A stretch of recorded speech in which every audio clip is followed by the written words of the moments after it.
Your Honor, you have already allowed petition 315 CRPC. So let me examine the accused number 1 and 2 as witnesses. Yes, you may proceed.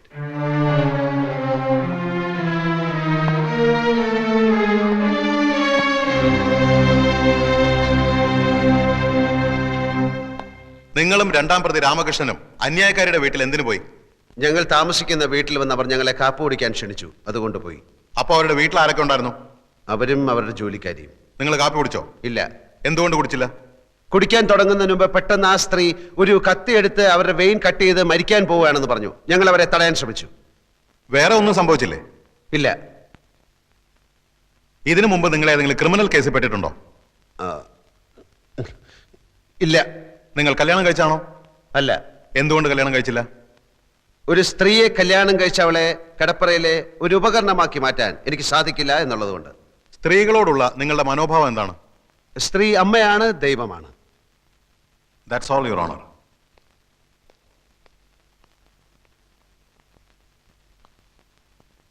ദൈവത്തെ അപമാനിക്കലാണോ നിങ്ങളുടെ ജോലി? എന്റെ ജോലി കഥ എഴുത്താണ്.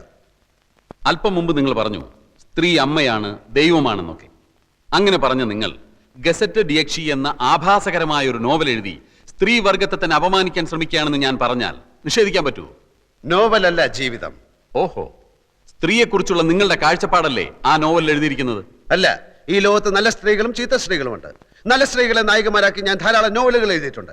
പക്ഷെ gazette രക്ഷയിലെ നായിക ഒരു വൃത്തികെട്ട സ്ത്രീയാണ് എന്ന് മാത്രം. അന്യായക്കാരിയോടുള്ള പക തീർക്കാനല്ലേ നിങ്ങൾ ആ നോവൽ എഴുതിയത്? കാശിന് വേണ്ടിയാണ് ഞാൻ നോവൽ എഴുതുന്നത്. ഗസറ്റ് രക്ഷയിലെ നായികയുടെ ചിത്രത്തിന് അന്യായക്കാരിയുടെ മുഖം എങ്ങനെ വന്നു? അത് ചിത്രം വരച്ച ആളോട് ചോദിക്കണം. നിങ്ങൾ മദ്യപിക്കാറുണ്ടോ? ആ, അത്യാവശ്യം. ഇതുവരെ ഒരു കേസിലും പ്രതിയായിട്ടില്ല എന്ന് നിങ്ങൾ പറഞ്ഞു. മദ്യപിച്ച് അന്യായക്കാരിയുടെ വീട്ടിൽ കയറിയതിന് നിങ്ങളെ പോലീസ് അറസ്റ്റ് ചെയ്തിട്ടില്ലേ? രണ്ടാം പ്രതി രാമകൃഷ്ണന്റെ വീടാണെന്ന് കരുതിയാണ് ഞാൻ ആ വീട്ടിൽ കയറിയത്. എന്ത് കരുതി എന്നുള്ളതല്ല, നിങ്ങളെ പോലീസ് അറസ്റ്റ് ചെയ്തോ ഇല്ലയോ? പോലീസ് അറസ്റ്റ് ചെയ്തില്ല, എന്നെ കൂട്ടിക്കൊണ്ടുപോയി. SIക്ക് സത്യം ബോധ്യമായപ്പോ എന്നെ വെറുതെ വിട്ടു. ഈ സ്ത്രീകൾ തനിച്ച് താമസിക്കുന്ന വീട്ടിൽ കയറി ബ്രേക്ക്ഫാസ്റ്റ് കഴിക്കലാണോ നിങ്ങളുടെ ജോലി? ബ്രേക്ക്ഫാസ്റ്റ് കഴിക്കാൻ തോന്നുമ്പോൾ ആ വീട്ടിൽ സ്ത്രീകൾ തനിച്ചാണോ സംഘം ചേർന്നാണോ താമസിക്കുന്നത് എന്ന് ഞാൻ നോക്കാറില്ല. ഏത് സ്ത്രീ വിളിച്ചാലും നിങ്ങൾ ബ്രേക്ക്ഫാസ്റ്റ് കഴിക്കാൻ പോവോ? ബ്രേക്ക്ഫാസ്റ്റ് മാത്രമല്ല, ലഞ്ചും സപ്പറും ഒക്കെ കഴിക്കാൻ പോകും. വർഷങ്ങളായി മനസ്സിൽ കൊണ്ടു നടന്ന അന്യായക്കാരിയോടുള്ള പക തീർക്കാൻ വേണ്ടിയാണ് നിങ്ങൾ അവരെ മാനഭംഗം ചെയ്യാൻ ശ്രമിച്ചതെന്ന് ഞാൻ പറഞ്ഞാൽ നിഷേധിക്കാൻ കഴിയൂ? കഴിയും. ഞാൻ ഈ സ്ത്രീയെ ആദ്യമായി കാണുന്നത് തന്നെ ഏതാനും ദിവസങ്ങൾക്ക് മുൻപാണ്. ഓഹോ, സ്ത്രീയെ കിടപ്പറയിൽ വെറും ഒരു ഉപകരണമാക്കി മാറ്റാൻ സാധിക്കാത്തതുകൊണ്ടാണ് നിങ്ങൾ കല്യാണം കഴിക്കാത്തതെന്ന് ഇവിടെ പറഞ്ഞു. അതെ. നിങ്ങളുടെ അച്ഛന്റെ പേര് കൃഷ്ണമേനോൻ. അതെ. അമ്മ ലക്ഷ്മിക്കുട്ടി അമ്മ. അതെ. ഇതാരുടെ കല്യാണക്കത്താണ്? ഇതാരുടെ കല്യാണക്കത്താണെന്നാ ചോദിച്ചത്. പറയൂ. എന്റെ കല്യാണക്കത്താണ്. എന്ന് വെച്ചാൽ സ്ത്രീയെ കിടപ്പറയിലെ ഉപകരണമാക്കി മാറ്റാൻ ഇഷ്ടമില്ലാത്ത നിങ്ങളുടെ വിവാഹ ക്ഷണപത്രം. നിങ്ങളുടെ ഭാര്യ ഇപ്പൊ എവിടെ?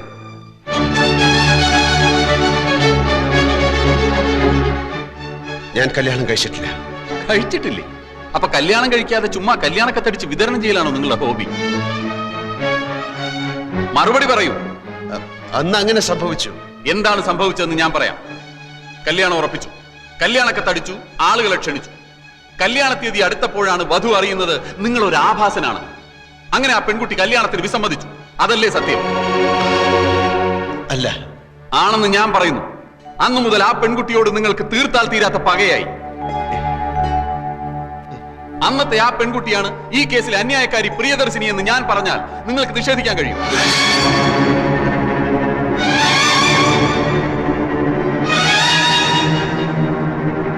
ഈ ക്ഷണക്കത്തിലെ വധു പ്രിയ മേനോൻ തന്നെയാണ് അന്യായക്കാരി പ്രിയദർശിനി. വരൻ വിദ്യാസാഗർ തന്നെയാണ് ഇപ്പോഴത്തെ ഈ നോവലിസ്റ്റ് സാഗർ കോട്ടപ്പുറം.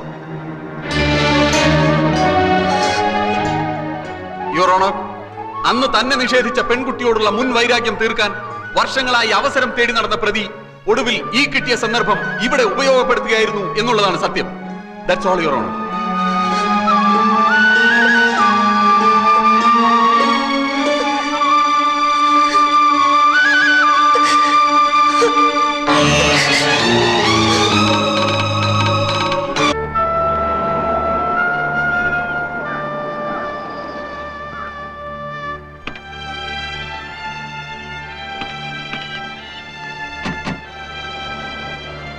കല്യാണക്കത്തും പൊക്കിപ്പിടിച്ചുള്ള വക്കീലിന്റെ ചോദ്യങ്ങൾ.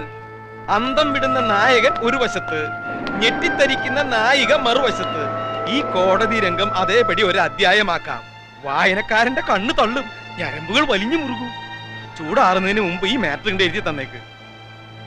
അതിരിക്കട്ടെ, കല്യാണക്കത്തടിച്ചു, കല്യാണം നടന്നില്ല, അതെന്താ കാരണം? അത് പോട്ടെ, 5-6 വർഷത്തിനിടയിൽ വീണ്ടും കണ്ടുമുട്ടിയപ്പോൾ നായകൻ നായികയെ തിരിച്ചറിഞ്ഞില്ല, നായിക നായകനെയും തിരിച്ചറിഞ്ഞില്ല. ഈ സിനിമയിലും നോവലിലും ഒക്കെ പഴയ കാലം മറന്നു പോണ ഒരു രോഗമുണ്ടല്ലോ, എന്താ അതിന്റെ പേര്? അമ്ലേഷ്യം അല്ലേ? രണ്ടാൾക്കും അമ്ലേഷ്യം പിടിപെട്ടതാണോ? എന്തെങ്കിലും ഒന്ന് പറ എന്റെ കോട്ടപ്പുറം.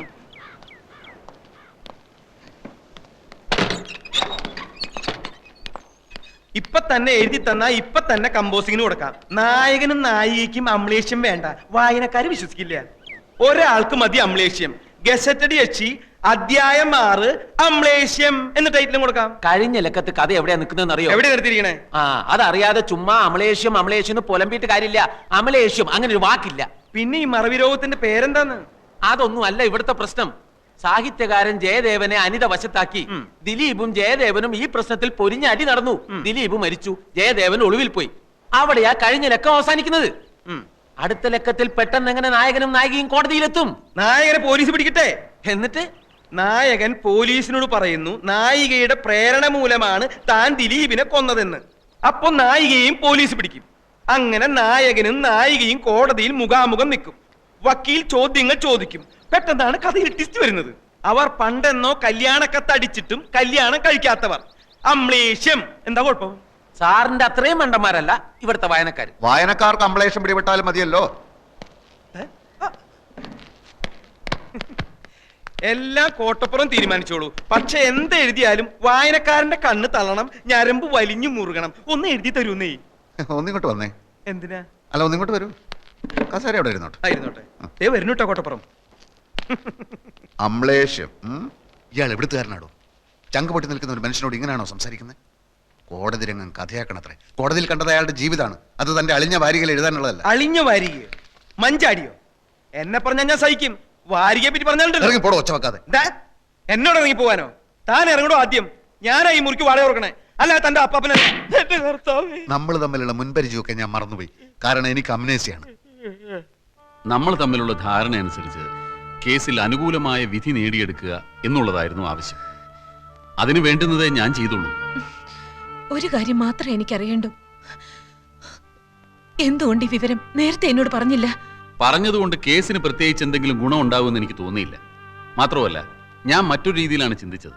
അയാളുമായിട്ടുള്ള ഈ പൂർവ്വബന്ധം ഞാനുമായി ഡിസ്കസ് ചെയ്യാൻ പ്രിയക്ക് താല്പര്യമില്ലെന്ന് എനിക്ക് തോന്നി. വിവാഹം നിശ്ചയിച്ചിട്ടും പ്രിയ അയാളെ അറിയുമായിരുന്നില്ല എന്ന കാര്യം ഞാൻ ഊഹിച്ചതേയില്ല. പ്രിയയെ അയാൾക്കും അറിയാമായിരുന്നില്ലേ? നമുക്ക് പിന്നീട് സംസാരിക്കാം.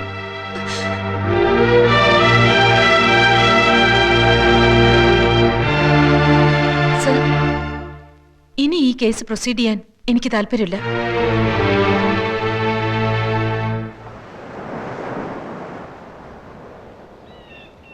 എന്റെ ദൈവമേ.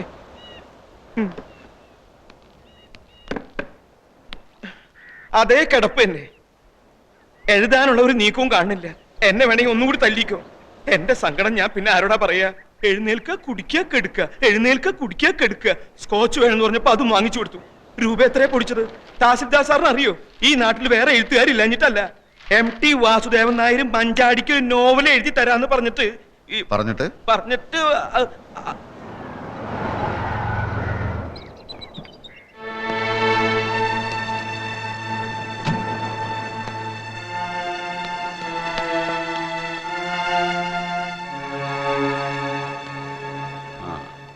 ആവശ്യമില്ലാത്തൊരു കേസാണിതെന്ന് അറിയാഞ്ഞിട്ടല്ല. പക്ഷെ ഒരു അഡ്വക്കേറ്റിന്റെ കടമ അയാളുടെ കക്ഷിയുടെ ഭാഗത്ത് നിൽക്കുക എന്നുള്ളതാണ്. കോടതിയിൽ സത്യം ബോധിപ്പിച്ച് പ്രിയദർശിനി കേസിൽ നിന്ന് പിൻവാങ്ങുകയാണ്. കേസിൽ നിന്ന് പിൻവാങ്ങുകയോ? അതെന്തിന്? സത്യത്തിൽ അതൊരു കള്ളക്കേസാണല്ലോ mister Sagar. Mister Sagar? Mister Sagar ഞാൻ? താൻ പെട്ടെന്ന് മാന്യനായോ? നാണവും മാനവും ഇല്ലാതെ വെറും കാശിന് വേണ്ടി കോടതിയിൽ കിടന്ന് നാടകം കളിച്ച നാറിയല്ലോടോ താൻ. നാറി വക്കീലെ, ഇപ്പൊ ഒന്ന് പറയാണ് കള്ളക്കേസാണെന്ന്. ശരിക്കുള്ള കേസ് ഞാൻ ഉണ്ടാക്കി തരാടോ. ഇടിച്ചതിന്റെ നെഞ്ചെ കളിക്കി തരാം. അപ്പൊ അതൊരു കേസാക്കാം. അവളെ വെട്ടി വെട്ടി ഞാൻ നുറുക്കാം. അപ്പൊ തനിക്ക് മറ്റൊരു കേസ് കിട്ടും. അവളോട് പറഞ്ഞേക്ക്, ഏത് കേസ് പിൻവലിച്ചാലും എന്റെ കണ്ണീരിന്റെ കണക്ക് തീർക്കാതെ അവളെ ഞാൻ വിടില്ലെന്ന്. സാഗർ, പറഞ്ഞ കേക്ക്.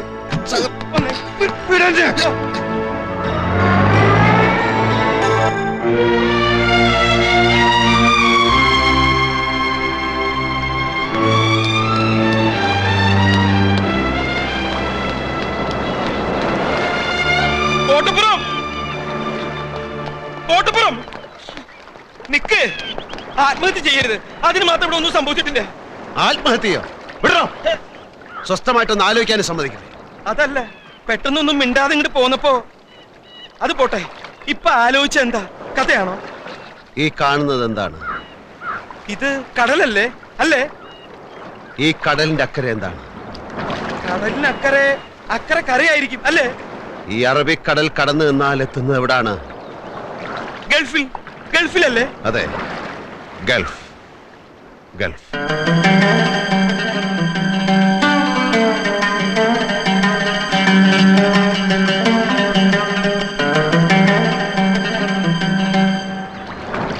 ഇനിയുള്ള കഥ ആരംഭിക്കുന്നത് ആ മണലാരണ്യങ്ങളിൽ നിന്നാണ്.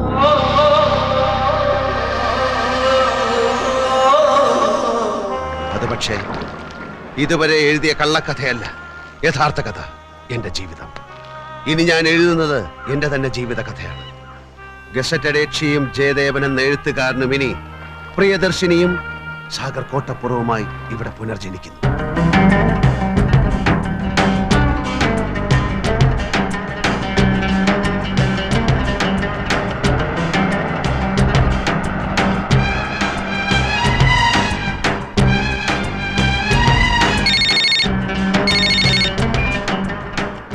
Hello, Vidyasagar here. പത്മിനി ചേച്ചി നല്ല ആളാ. ഇന്നലെ തന്നെ വിളിക്കാന്ന് പറഞ്ഞിട്ട്. അതുപോലെ കാര്യങ്ങൾ അവിടം വരെയായി. ആ, ഞാനും മോനേട്ടനും കൂടി പോയി കണ്ടു. നല്ല ഒതുക്കവും വിനയവും, വെളുത്ത് മെലിഞ്ഞ് നല്ല ഭംഗിയുള്ള ചിരിയും. ഒറ്റ നോട്ടത്തിൽ തന്നെ എനിക്ക് മോനേട്ടനും കുട്ടിയെ നന്നായി ബോധിച്ചു. മോഹനേട്ടന്റെ കാര്യം വിടൂ. പത്മിനി ചേച്ചിക്ക് ഇഷ്ടപ്പെട്ടല്ലോ, അത് മതി. എന്റെ കാഴ്ചപ്പാടും സൗന്ദര്യ സങ്കല്പവും ഒക്കെ എന്നേക്കാൾ അറിയാവുന്നത് ചേച്ചിക്കല്ലേ? എന്നാലും നിനക്കും കൂടി ഇഷ്ടപ്പെടണമല്ലോ. പറ്റുമെങ്കിൽ ഒരു 3-4 ദിവസത്തേക്ക് വന്നിട്ട് പോയിക്കൂടെ നിനക്ക്? ഇപ്പൊ വന്നാ കല്യാണത്തിന് വരാൻ അറബാബ് ലീവ് തരില്ല. അപ്പൊ പിന്നെ ഒരു താലി പാഴ്സൽ അയച്ച് തരേണ്ടി വരും ഞാൻ. ഒക്കെ ചേച്ചിയും മോഹനേട്ടനും കൂടെ അങ്ങോട്ട് തീരുമാനിച്ചാ മതി. ഏതായാലും കുട്ടിയുടെ ഫോട്ടോ ഞാൻ കൊടുത്തയച്ചിട്ടുണ്ട്. എപ്പോ കൊടുത്തയച്ചു? ആരുടെ കൊടുത്തയച്ചു? എന്ന് കൊടുത്തയച്ചു? ഓ, കിടന്ന് ചാടാതെ. നിന്റെ കൂട്ടുകാരൻ സൈനുദ്ദീന്റെ സിസ്റ്റർ സോണിയ അല്ലേ? അവളും ഹസ്ബൻഡും കൂടി യാത്ര പറയാൻ വന്നിരുന്നു മെനിഞ്ഞാന്ന് രാത്രിയില്.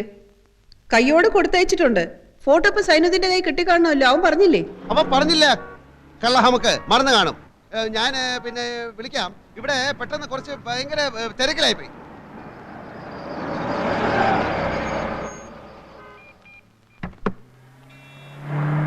Hello, Malabar garments.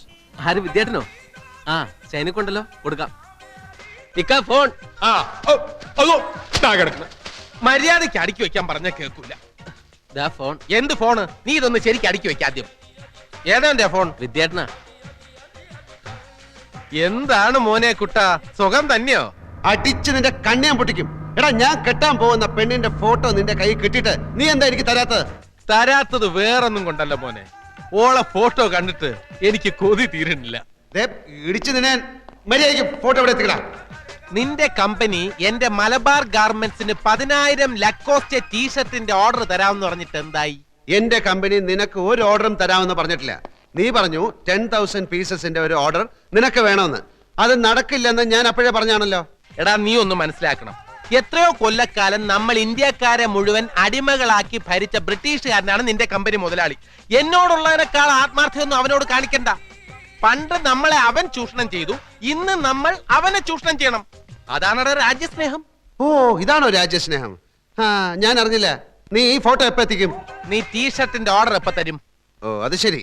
അപ്പോ ഓർഡർ തന്നാലേ നീ ഫോട്ടോ തരൂ അല്ലേ? നീ ഓർഡർ താടാ മോനെ. വേണ്ട, എനിക്ക് ഫോട്ടോ വേണ്ട. രാത്രി ഞാൻ നിന്റെ ഫ്ലാറ്റിൽ വരാം. എന്നിട്ട് നമുക്ക് ഓർഡറിന്റെ ഫോട്ടോയുടെ കാര്യം വിശദമായിട്ട് ഡിസ്കസ് ചെയ്യാം. ഓക്കെ? ഓക്കെ.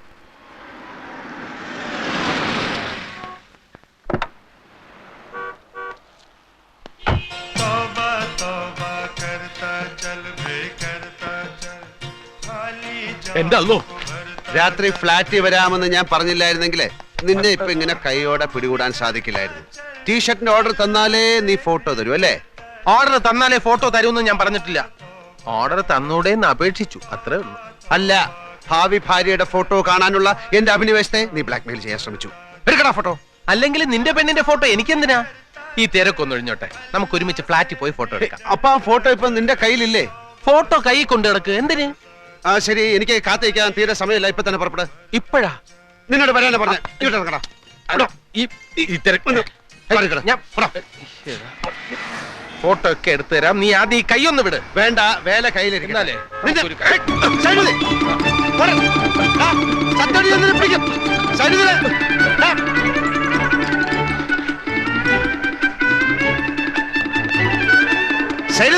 അവിടെ നിൽക്കാൻ അങ്ങനെ നിക്കണില്ല മോനെ.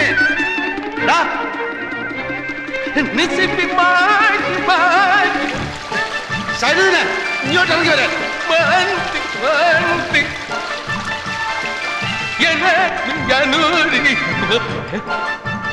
സൈനുദിനെ ഇവിടെ വരാൻ. എന്നെ ഓടിക്കരുത്. 1500 മീറ്ററിൽ കോളേജ് ചാമ്പ്യനാ ഞാൻ.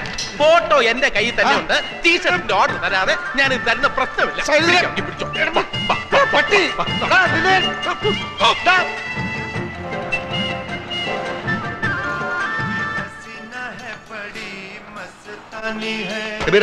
സൈനുദിൻ ഇങ്ങോട്ട് വന്നാ? ഇല്ല, നിങ്ങൾ ഒന്നിച്ചല്ലേ പോയത്? അവനെ ഇപ്പൊ എന്റെ കൈ കിട്ടിയല്ലോ. അവൻ ബാലുവിന്റെ അടുത്ത് കാണുമായിരിക്കും. അവനെ പിടിക്കാതെ വിടില്ലെന്ന് പറഞ്ഞേക്ക്. കുട്ടിയുടെ ഫോട്ടോ ഉഷാറായിണ്ട് കേട്ടാ. നീ കണ്ട? കണ്ടല്ലോ, നല്ല അസല് കുട്ടി.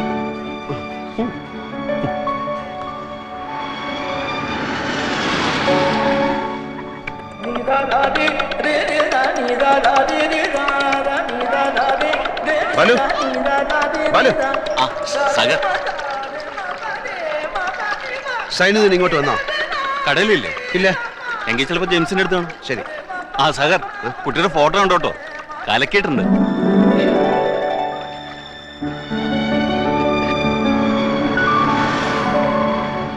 സൈനുദിൻ വന്നാ? ആ, വന്നിട്ട് പോയി. സൈനിക ഫോട്ടോ കാണിച്ചിട്ടോ, കുട്ടി നന്നായിട്ടുണ്ട്. അവനെ വിദ്യാസാഗർ. നിന്റെ വിദ്യയൊന്നും എന്റെ അടുത്ത് വേണ്ട. എന്നെ പിടിക്കാൻ ഓടുകയാണല്ലേ? നേരെ നോക്കി വണ്ടി ഓടിക്കണം. എന്നെ ഓവർടേക്ക് ചെയ്ത് മുമ്പിൽ കയറാൻ നോക്കണ്ട. എന്റെ പൊടി പോലും നിനക്ക് കിട്ടൂല. ഈ ലോകത്തുള്ള മുഴുവൻ പേരെ നീ ഫോട്ടോ കാണിച്ചു. എന്നോട് എന്തിനാണ് നീ ഇങ്ങനെ ചെയ്യുന്നത്? വെറും 10,000 പീസിന്റെ ഓർഡർ അല്ലേ ഞാൻ ചോദിച്ചുള്ളൂ. ഒരു കാര്യം ചെയ്യ്, തൽക്കാലം മോൻ നല്ല കുട്ടിയായിട്ട് ഓഫീസിൽ പോയി ഓർഡർ ഒക്കെ ടൈപ്പ് ചെയ്ത് വൈകുന്നേരം സക്കരയുടെ ഫ്ലാറ്റിലേക്ക് വാ. അയാളുടെ മോന്റെ ബർത്ത്ഡേ പാർട്ടി അല്ലേ ഇന്ന്? നിന്നെ വിളിച്ചിട്ടുണ്ടാവുമല്ലോ. അവിടെ വെച്ച് നമുക്ക് ആഘോഷമായിട്ട് ഫോട്ടോ കാണാം. എന്താ മോനെ സൈനു, ഫോട്ടോ ഇപ്പൊ താടാ. No nothing doing. വൈകുന്നേരം പാർട്ടി. ഓക്കെ? പോടാ. Happy birthday to you. Happy birthday to you. Happy birthday to chikoo.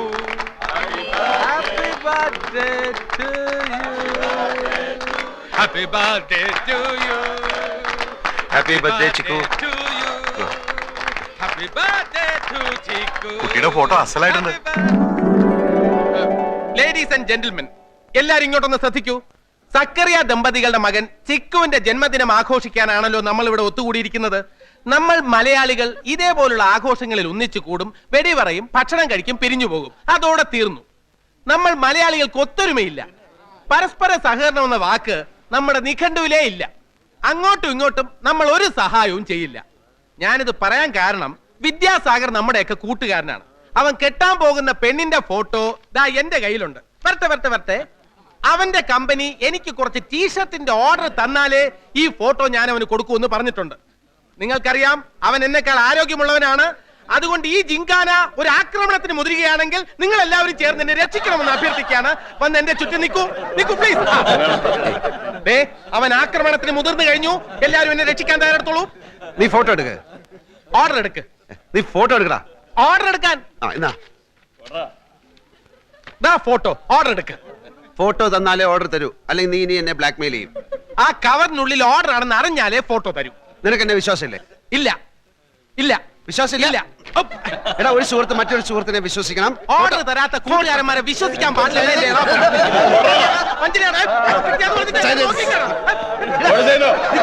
Zainuddin, വേണ്ട വേണ്ട, പിടിക്കണ്ട, പിടിക്കണ്ട സാർ.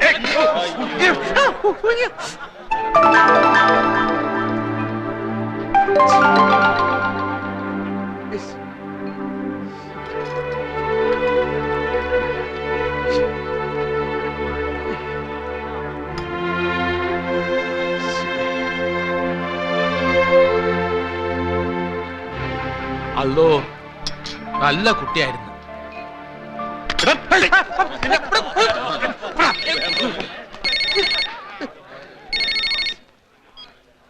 ഹലോ. ആ ചേച്ചി, ചേച്ചി കറക്റ്റ് സമയത്താ ചേച്ചി വിളിച്ച്. ചേച്ചി കൊടുത്തയച്ച ഫോട്ടോ കിട്ടി, വളരെ നന്നായിട്ടുണ്ട്. അവളിപ്പോ ചിക്കൻ മസാല കിടന്ന് വെന്ത് തിളച്ച് നല്ല പരുവായിട്ടുണ്ട്. അവളിനി കല്യാണം കഴിക്കാൻ കൊള്ളത്തില്ല, കഴിക്കാനേ കൊള്ളാവൂ. ഏ അത് ശരി. ഛേ, ഇതിനാണ് ഇത്രയും കഷ്ടപ്പെട്ട് ഫോട്ടോ അങ്ങോട്ട് അയച്ചത്. ആ സൈനുദ്ദീന്റെ തലക്കിട്ട് 2 കിഴുക്ക് കൊടുക്ക്. ഇനിയിപ്പോ രണ്ടാമത് അവിടെ ചെന്ന് ഫോട്ടോ എങ്ങനെയാ ചോദിക്കുക? ഹേ വേണ്ട വേണ്ട, ഇനി ഫോട്ടോ അയക്കൊന്നും വേണ്ട. ഈ ദുബായിൽ ഞാൻ ഒഴിച്ച് മറ്റെല്ലാവരും ഫോട്ടോ കണ്ടു. ചേച്ചിയുടെ സെലക്ഷൻ വളരെ നന്നായിട്ടുണ്ടെന്നാണ് പറയുന്നത്. കണ്ടത് മനോഹരം, കാണാത്തത് അതിമനോഹരം എന്നാണല്ലോ. കാണാത്തതുകൊണ്ട് അതിലില്ലാത്ത സങ്കല്പത്തിന്റെ തേരിലേറി എനിക്ക് എത്ര വേണമെങ്കിലും സഞ്ചരിക്കാൻ കഴിയും.